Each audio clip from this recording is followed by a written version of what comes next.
Assalamualaikum warahmatullahi wabarakatuh. Bertemu kembali dengan Ibu. Apa kabarnya nih? Semoga kalian semua dalam keadaan yang baik-baik saja ya. Sebelum kita memulai pembelajaran pada hari ini, ada baiknya kita berdoa terlebih dahulu. Berdoa dimulai. Bismillahirrohmanirrohim. Semoga pembelajaran kita pada hari ini berjalan lancar. Pada pertemuan kali ini, kita akan membahas sebuah tema mengenai harga keseimbangan dan elastisitas.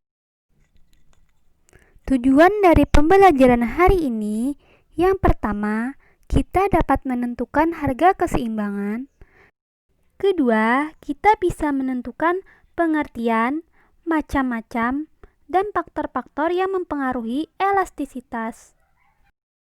Baik, mari siapkan buku dan alat tulis kalian masing-masing beserta buku ekonomi kelas 10. Sudah siap untuk belajar? Mari kita mulai. Kita awali dengan harga keseimbangan. Equilibrium atau juga bisa disebut harga keseimbangan adalah keadaan yang menunjukkan baik konsumen maupun produsen telah menyetujui harga suatu barang. Harga keseimbangan ditentukan oleh kekuatan permintaan dan penawaran. Situasi di mana jumlah penawaran lebih besar dari permintaan disebut surplus. Sebaliknya, situasi di mana jumlah permintaan lebih besar dari penawaran disebut kekurangan atau shortage. Jadi, harga keseimbangan adalah suatu harga yang menggambarkan keseimbangan jumlah barang yang diminta dan jumlah barang yang ditawarkan. Kondisi seperti inilah yang disebut hukum penawaran dan permintaan. Syarat dari keseimbangan pasar adalah QD sama dengan QS, PD sama dengan PS. Selanjutnya, terdapat contoh soal yang berbunyi, diketahui fungsi permintaan dan penawaran adalah sebagai berikut. Pertama, fungsi permintaan QD sama dengan 15 min 2P. Kedua, fungsi penawaran QS sama dengan min 5 plus 2P. Hitunglah harga dan output keseimbangan. Pertama, masukkan terlebih dahulu rumus harga keseimbangan. Kemudian masukkan fungsi permintaan QD dan QS. Kemudian pindahkan ruas yang bersesuaian dengan nilainya. Seperti 2P plus 2P sama dengan 5 plus 15. Di mana hasil akhir yang didapatkan adalah P sama dengan 5. Maka fungsi permintaan QD sama dengan 15 min 2P 15 min 2 dikali 5 didapatkan dari hasil P. 15 dikurang 2 dikali 5, hasilnya adalah 5. Jadi keseimbangan tercapai pada saat harga sebesar Rp5 dan output sebanyak 5 unit.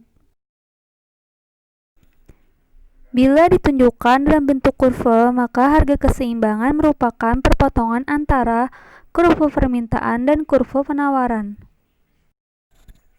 Pada kurva berikut ini, apabila jumlah permintaan meningkat, akan menyebabkan jumlah barang menjadi berkurang, sehingga para pembeli berani membeli dengan harga yang lebih tinggi. Harga yang lebih tinggi ini merangsang produsen untuk memproduksi komoditi tersebut lebih banyak. Hal tersebut akan meningkatkan harga maupun jumlah equilibrium. Kurva selanjutnya, apabila jumlah permintaan menurun, maka persediaan barang menjadi berlimpah, sehingga harga yang rendah menyebabkan produsen enggan memproduksi barang tersebut sehingga jumlah produk di pasaran berkurang. Pada posisi keseimbangan yang baru, baik harga maupun jumlah barang sama-sama menurun. Pada kurva selanjutnya, apabila jumlah permintaan menurun, maka persediaan barang menjadi berlimpah, sehingga harga yang rendah menyebabkan produsen enggan memproduksi barang tersebut, sehingga jumlah produk di pasaran berkurang. Pada posisi keseimbangan yang baru, baik harga maupun jumlah barang sama-sama menurun. Yang ketiga, kenaikan jumlah penawaran menyebabkan harga turun. Penurunan harga merangsang konsumen untuk membeli barang tersebut. Oleh sebab itu, equilibrium yang baru terjadi pada harga yang lebih rendah, adapun jumlah barang meningkat daripada sebelumnya. Terakhir, turunnya penawaran menyebabkan harga menjadi lebih tinggi.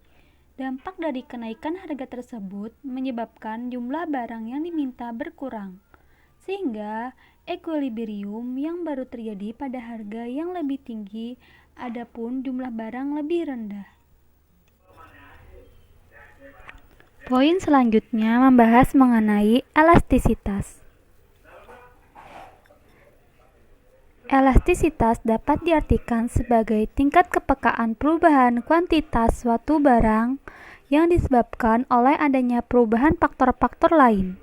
Ukuran yang dipakai untuk mengukur derajat kepekaan adalah rasio atau perbandingan persentase perubahan kuantitas barang yang diminta atau barang yang ditawarkan dengan persentase perubahan faktor-faktor yang menyebabkan kuantitas barang tersebut berubah. Rumus dari elastisitas sebagai berikut. Elastisitas sama dengan delta Q per delta P dikali P per Q. Rumus elastisitas fungsi sebagai berikut. Elastisitas sama dengan delta Q per delta P sama dengan Q1.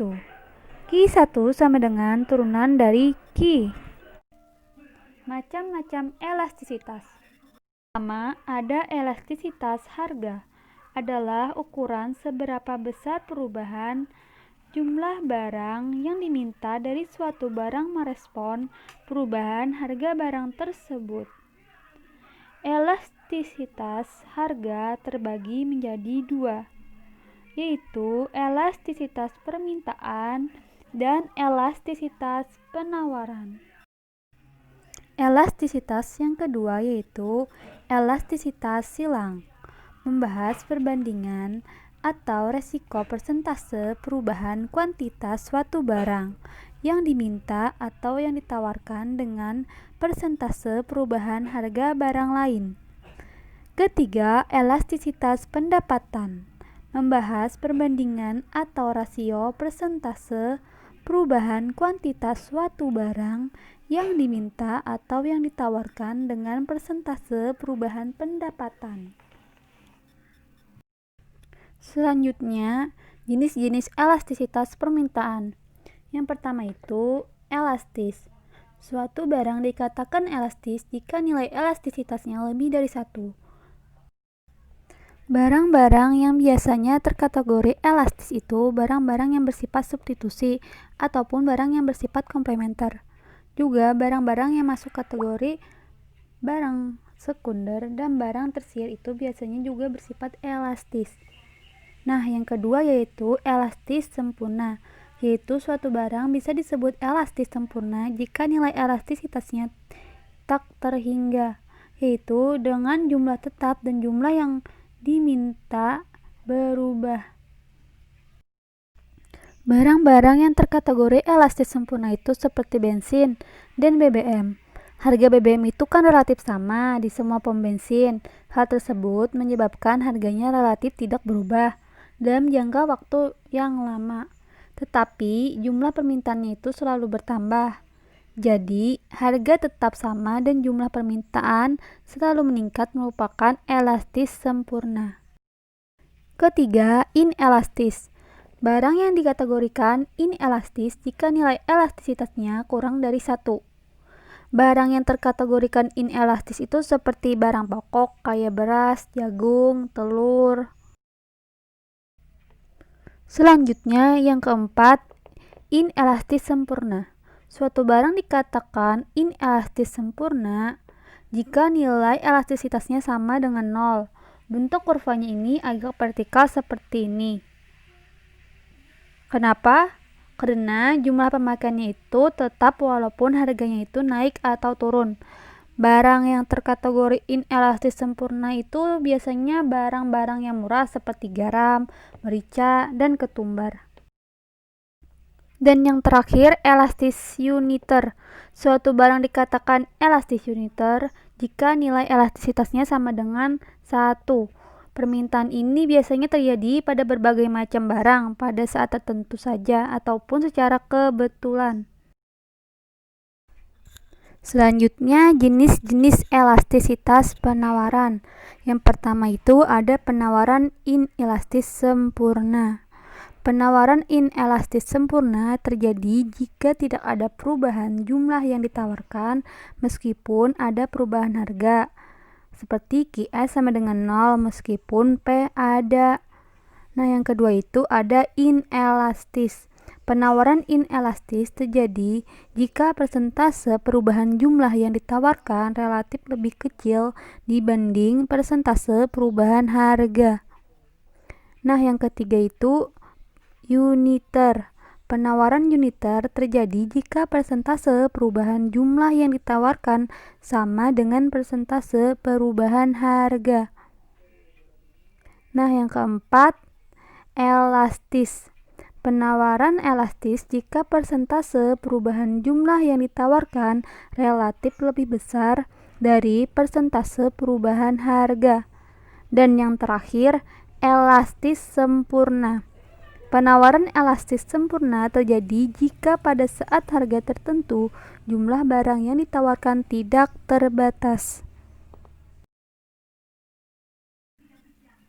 Faktor-faktor yang mempengaruhi besarnya elastisitas permintaan antara lain ketersediaan barang substitusi, contohnya seperti singkong. Kedua, proporsi pendapatan yang dibelanjakan untuk suatu barang.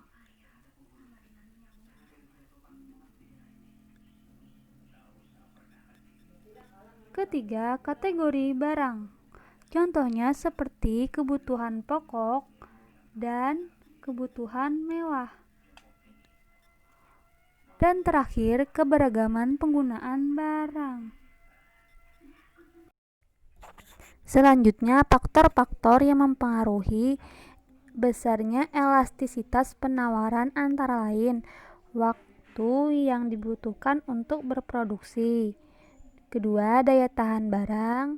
Yang ketiga, mobilitas faktor produksi. Dan yang terakhir, kemudahan produsen pendatang baru untuk memasuki pasar. Any question? Jika ada pertanyaan, kalian dapat menuliskannya di kolom komentar YouTube. Selanjutnya, pembacaan kesimpulan. Kesimpulan dari materi ini adalah harga keseimbangan adalah suatu harga yang menggambarkan keseimbangan jumlah barang yang diminta dan jumlah barang yang ditawarkan. Kondisi seperti ini yang disebut hukum penawaran dan permintaan. Sedangkan ukuran yang dipakai untuk mengukur derajat kepekaan adalah rasio atau perbandingan persentase perubahan kuantitas barang yang diminta atau barang yang ditawarkan dengan persentase perubahan faktor-faktor yang menyebabkan kuantitas barang tersebut berubah. Terima kasih untuk anak-anak yang telah berhadir dan menonton video pembelajaran dari Ibu. Salah hilap mohon maaf. Wassalamualaikum warahmatullahi wabarakatuh.